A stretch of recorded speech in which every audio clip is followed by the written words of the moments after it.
दोस्तों अब ये सवाल क्या कह रहा है, सवाल को ध्यान से समझेंगे। ये AIEEE 2011 में आया था, अच्छा क्वेश्चन है। दो आइडेंटिकल चार्ज स्फीयर है, suspended from a common point by two massless string of length L are initially at a distance D। शुरुआत में ये कितने डिस्टेंस पर है, D डिस्टेंस पर है, और इनके बीच में जो डिस्टेंस D है वो very very less than L, यानी कि जो स्ट्रिंग की लेंथ है L वो बड़ी है इस डिस्टेंस D से। ये इसका मीनिंग है। Apart because of their mutual repulsion, ये दोनों दूर है रिपल्शन की वजह से। भाई दोनों आइडेंटिकल चार्ज है, इनके ऊपर लेट से कोई चार्ज Q है, दोनों के ऊपर चार्ज है, तो दोनों के बीच में फोर्स ऑफ रिपल्शन लग रहा है, जिसकी वजह से दूर दूर जा रहे हैं। The charge begins to leak from both the sphere, दोनों स्फीयर से चार्ज क्या होगा, लीक होना शुरू होता है। लेट्स से इनसे क्या हुआ, चार्ज लीक हो रहा है एट ए कांस्टेंट रेट से चार्ज लीक हो रहा है। As a result the charge approaches each other, अच्छा as a result the charge approaches each other with a velocity v। होगा क्या, जैसे जैसे इनसे चार्ज जो है लीक होगा तो चार्ज की वैल्यू कम होगी। जब चार्ज की वैल्यू कम होगी तो इस फोर्स ऑफ रिपल्शन की वैल्यू कम होगी। जब फोर्स ऑफ रिपल्शन की वैल्यू कम होगी तो दोनों चार्ज एक दूसरे के नजदीक आना शुरू करेंगे। जब ये एक दूसरे के नजदीक आएंगे तो उसके बीच में जब जब ये मूव करेंगे तो उनकी वेलोसिटी v हमने यहां पर ली है।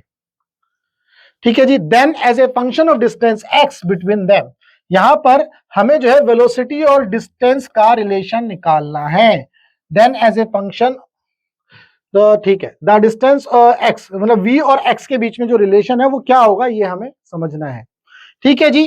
तो चूंकि यहां पर ये सारी चीजें क्लियर है, ये L है, इसको थीटा मान लिया, ये स्ट्रिंग है, इसके ऊपर जो टेंशन T लग रही है, यहाँ टेंशन T, चूंकि दोनों आइडेंटिकल स्फीयर है तो इनके ऊपर चार्ज हो गया वो सेम हो गया, इनके अंदर मास दिया तो इसलिए इनका वेट हो गया mg, ये mg। ठीक है भाई। तो यहां से टेंशन लगा, इस टेंशन में ये थीटा तो ये थीटा, इस टेंशन के कंपोनेंट ब्रेक कर लिए, T cos theta T sine theta. Similarly यहां पर T cos theta T sine theta. तो यहां पर आप देख रहे हो टी कॉस थीटा किसके इक्वल है, mg के, और यहां पर जो fe है वो किसके इक्वल है, टी साइन थीटा के। तो यहां से मैंने ये लिख दिया T sine theta is equal to fe that is equal to K Q square upon में डी स्क्वायर। शुरुआत में डी डिस्टेंस पर है ना, वो सिचुएशन लिखी है, पहले इस सिचुएशन की बात कर रहे हैं। T cos theta is equal to mg, तो दोनों में मैंने क्या किया, इनको डिवाइड किया, तो डिवाइड करने से क्या बना है, टी से टी कैंसिल हो गया, तो साइन थीटा अपॉन में कॉस थीटा में क्या मिला, tan theta. Tan theta is equal to K Q square upon में डी स्क्वायर, और ये आ गया नीचे mg, तो यहां से के क्यू स्क्वायर अपॉन में ये डी स्क्वायर इंटू mg। ठीक है भाई। तो यहां से हमें ये वैल्यू मिल गई, के क्यू स्क्वायर अपॉन में डी स्क्वायर इंटू mg। अब यहां पर एक चीज आपको समझनी है, चूंकि ये L बड़ा है और ये D जो है छोटा है, ध्यान से समझो। अगर मैं इस डायग्राम को कुछ ऐसा बनाऊं, ये बहुत ही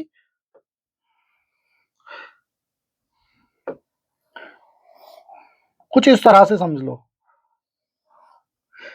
इन दोनों के बीच में ये डिस्टेंस D है और ये L है, कुछ ऐसा समझो। तो जब ये आप देखोगे तो यहां से अगर मैं एंगल निकालूंगा तो ये एंगल थीटा बनेगा। भाई मैंने कुछ इस तरह से देखा, जब ये एंगल थीटा बना तो थीटा जो है बहुत ही स्मॉल है, क्योंकि L बड़ा है D छोटा है, तो थीटा क्या हो जाएगा, स्मॉल हो जाएगा। So tan theta is nearly about equal to theta. यहां से मैंने इसको लिखा थीटा, बाकी के क्यू स्क्वायर अपॉन में डी स्क्वायर इंटू mg। अब थीटा क्या है, अगर आप ध्यान से देखो, थीटा ये है, थीटा ये, और ये हो गया लेंथ ऑफ आर्क अपॉन में रेडियस, या फिर ऐसे समझ लो ये डी बाई ये डी, या ये बेसिकली डी बाई टू, और ये आ गया आपका L, D by two upon में L।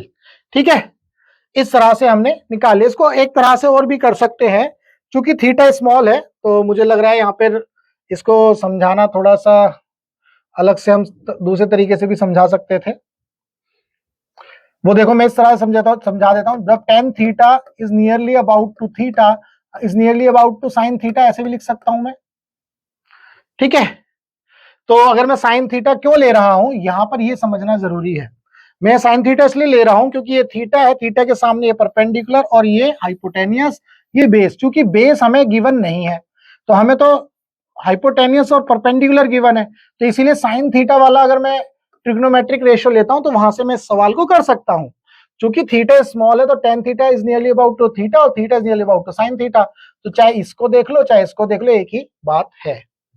ठीक है भाई। तो यहां से ऐसे ही समझ लो, साइन थीटा करने के बाद हमने थीटा किया, के क्यू स्क्वायर अपॉन में D square into M G. तो साइन थीटा की वैल्यू अगर हमने देखी तो डी बाई टू अपॉन में L, K Q square upon में D square into M G, यहां तक कोई समस्या नहीं है। तो D by two D by two L is equal to K Q square upon में D square into M G, ये यहां तक पहुंच गए हैं। ठीक है भाई, अब इसके बाद हमें क्या करना है, यहां पर देखेंगे D by twelve K Q square upon में D square into M G. तो यहां से इस डी क्यूब डी को इधर ले गए तो डी क्यूब 12 के अपॉन में M G into Q square.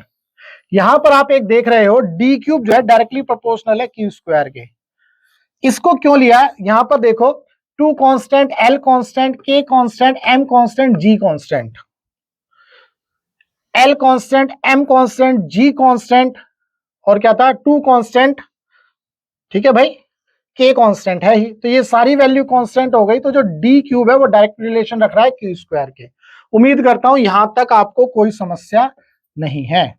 D cube is directly proportional to Q square. इसका मतलब ये है, ये जो इनके बीच में जो डिस्टेंस डी है वो डी उसका वो जो डिस्टेंस है उसका स्क्वायर डी स्क्वायर वो डायरेक्ट रिलेशन रख रहा है, sorry D cube direct relation रख रहा है चार्ज के स्क्वायर के। उम्मीद करता हूं ये चीज आपको समझ में आ गई।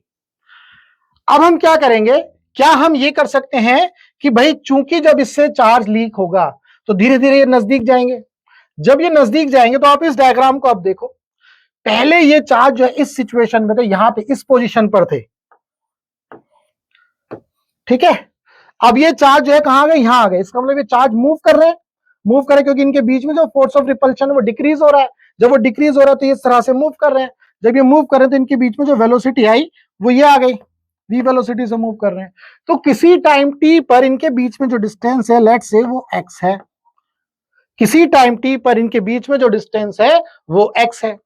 क्या ये x जो है, अगर यहां डिस्टेंस d क्यूब जो था डायरेक्ट रिलेशन रख रहा था क्यू स्क्वायर के, तो क्या मैं यहां पर ये नहीं बोल सकता जो x क्यूब है वो डायरेक्ट रिलेशन रखेगा क्यू स्क्वायर के? यहां भी तो मैं बोल सकता हूं भाई, वो तो चीज मैं यहां भी बोल सकता हूं। तो बिल्कुल सिमिलरली हम इस तरह से यहां पर इसको समझ लेते हैं। ये देखो यहां पर किया है। अब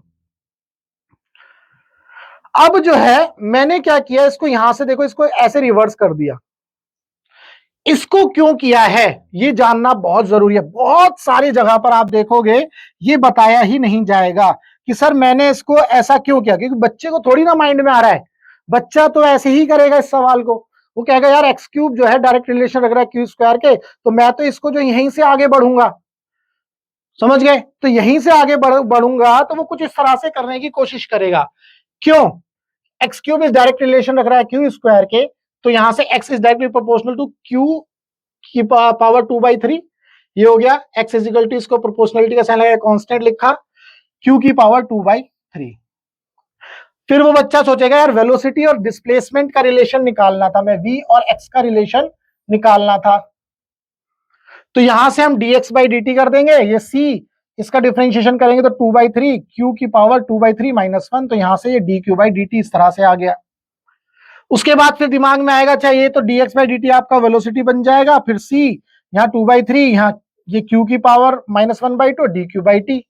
बट यहां पर आकर के आप अटक जाओगे क्योंकि वेलोसिटी का रिलेशन हमें x के साथ निकालना है, बट यहां तो नहीं निकला, यहां तो नहीं निकला, यहां तो x है ही नहीं कहीं। वेलोसिटी q के टर्म्स में तो आ रही है बट x के टर्म्स में नहीं आ रही है। बहुत सारे बच्चे जो इसको यहां से आकर के अटक जाएंगे। इसीलिए इसको क्या किया, इसमें हमने इसको उल्टा लिख दिया, यानी कि x cube is directly proportional to Q square, तो q square is directly proportional to x cube भी तो है। यहां से या q is directly proportional to x की पावर 3/2। ठीक है भाई, q is equal to c into x की पावर 3/2, ये कांस्टेंट का साइन आ गया। इसके बाद चल भाई थोड़ी देर तू उधर पहुंच जा, सी एक्स की पावर 3/2। अब हमने क्या किया, इसको डिफरेंशिएट किया है, d q by d t is equal to c, और ये 3/2 एक्स की पावर 3/2 -1, यानी एक्स की पावर n का डिफरेंशिएशन n इंटू एक्स की पावर n -1 वो किया है, 3/2 एक्स का 3/2 -1, और यहां से ये dx बाई dt किया। इसके बाद यहां से dq by dt c 3/2 x की पावर -1/2, और ये आ गया dq by dt is equal to c, ये वैल्यू एज इट इज रखी 1/x का 1/2, यानी कि ये स्क्वायर रूट में x इंटू v। हमें v और x का रिलेशन निकालना है, तो इस v को एज इट इज रखो और बाकी सबको इधर लेकर के आ जाओ। v इज इक्वल टू, जब इसको इधर लाएंगे तो इसको ये 1/c हो जाएगा, ये 3/2 की जगह 2/3 हो जाएगा, यहाँ dq/dt एज इट इज रहा, ये x ऊपर पहुंच जाएगा, ये आ गया। तो यहाँ से देखो वेलोसिटी डायरेक्ट रिलेशन रख रहा है x की पावर 1/2 के, बोलेंगे कि वेलोसिटी जो है डायरेक्ट रिलेशन रख रहा है स्क्वायर रूट ऑफ x के। उम्मीद करता हूं ये चीज आपको यहाँ पर समझ में आ गई। ठीक है भाई, तो यहां पर जो है वेलोसिटी का रिलेशन है v is directly proportional to x की पावर 1/2 के, सॉरी c। ठीक है, तो मैंने ये भी बताया कि वहां पर ये ऐसा क्यों किया है। ठीक है, यहां हमने, अगर हम इसको एज इट इज ही करके इंटीग्रेशन करते तो x आपको मिलता, सॉरी वेलोसिटी मिलता, x नहीं मिलता यहां पर, जबकि हमें तो रिलेशन वेलोसिटी और x का निकालना था। ठीक है भाई, और अगर आप इस डायग्राम को समझोगे, मतलब इस इक्वेशन को, सॉरी इस इक्वेशन को अगर आप समझोगे अच्छे से तो क्या समझ में आएगा, वो ये समझ में आएगा कि जैसे जैसे चार्ज लीक हो रहा है, रेट ऑफ चार्ज लीक हो रहा है, जैसे जैसे रेट ऑफ चार्ज लीक हो रहा है वैसे वैसे दोनों चार्ज जो है एक दूसरे की तरफ मूव कर रहे हैं, तो वो वेलोसिटी आ गई, उनके बीच में डिस्प्लेसमेंट आ गई। तो चूंकि वेलोसिटी और एक्स जो है इसके ऊपर डिपेंड कर रहे हैं dq/dt के, यानी कि जो इनकी वेलोसिटी है इस dq/dt के ऊपर डिपेंड कर रही है। तो एक तरह से वेलोसिटी जब इसके ऊपर डिपेंड करे तो ये इंडिपेंडेंट वेरिएबल हो गया, ये डिपेंडेंट वेरिएबल हो गया, है ना। तो v जो है dq/dt के ऊपर डिपेंड कर रहा है। उम्मीद करता हूं ये चीज समझ में आ रही है। v जो है इसके ऊपर डिपेंड कर रहा है, ये इंडिपेंडेंट वेरिएबल, ये डिपेंडेंट वेरिएबल, तो यहाँ ये रिलेशन फिट भी बैठती है। लेकिन इस केस में यहाँ पर ये गड़बड़ हो जाती, यहाँ पर वेलोसिटी का रिलेशन x के साथ तो आया ही नहीं, इसीलिए यहाँ पर इस तरह से नहीं करना है। उम्मीद करता हूं आपको इस क्वेश्चन के अंदर जो भी आपका डाउट रहा होगा वो डाउट आपका सॉल्व हुआ। अगर आपका फिजिक्स में कोई भी डाउट हो तो आप इस नंबर पर व्हाट्सएप कर सकते हैं। हमारा मकसद है टीच फ्री फॉर इंडिया। आप इंडिया के किसी भी कोचिंग सेंटर में पढ़ते हो, चाहे अड्डा चड्डा फड्डा गड्ढा कहीं भी, फिजिक्स में डाउट है तो आपको क्या करना है, आपको सिर्फ इतना करना है, आपको अपना डाउट इस नंबर पर शेयर करना है, हम आपके डाउट का बेस्ट वीडियो सोल्यूशन आपको बना करके देंगे। यहाँ पर स्क्रीन पर आप एक क्यूआर कोड देख रहे हो, इस क्यूआर कोड को स्कैन कर लो और जो है हमारे व्हाट्सएप चैनल से जुड़ जाओ। वहां पर जितनी भी वीडियो बनती है या जो भी लेटेस्ट अपडेट होती है मैं वहां पर पोस्ट करता रहता हूं। तो चलिए मिलेंगे दोस्तों अब अपनी नेक्स्ट क्वेश्चन में, नेक्स्ट वीडियो के साथ।